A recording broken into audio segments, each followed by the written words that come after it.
Page 32. Wide Angle 1. A traditional story. Exercise 2. Listening. There are many stories all over the world that are similar to Taro and the Palace at the Bottom of the Sea. Listen to a storyteller tell the American story Rip Van Winkle. As you listen, number the parts of the story in the correct order. Rip Van Winkle was a farmer. He was a friendly, outgoing sort of person, but he didn't like work. His wife was always arguing with him, so he used to escape to the village inn to meet his friends. He also used to go walking in the woods and the mountains. While he was walking in the Catskill Mountains one day, he met a man who was carrying a keg of liquor. The keg was heavy, so Rip helped the man carry it. As they were climbing up the mountain, Rip heard the sound of thunder, but they carried on. In time, they arrived at their destination, and Rip saw a group of people wearing very strange clothes.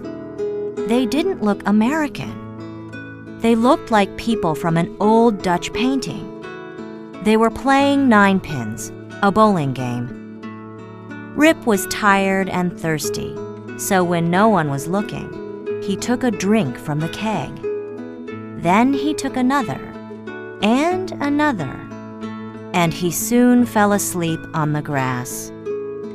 When Rip woke up, it was morning. The old men were gone, and he was very hungry.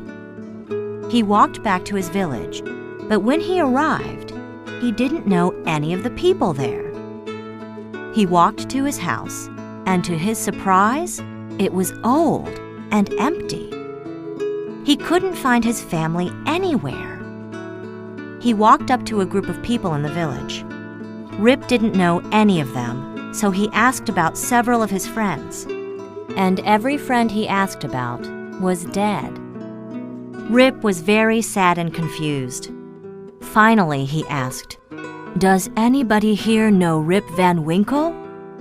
A woman holding a child said, "Yes, I knew Rip Van Winkle.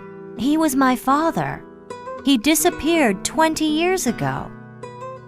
Rip looked at the woman and said, "I am your father." Rip had been asleep in the mountains for a very long time. His daughter was grown, his wife and many of his friends were dead, and he was a very old man. When he left, George III was the king. But now he was a citizen of the United States. Rip's daughter took him home to live with her. He lived a very happy life. He went for walks and visited friends at the inn, just as he used to do all those years ago. And he was very popular with young people because he told them such wonderful stories.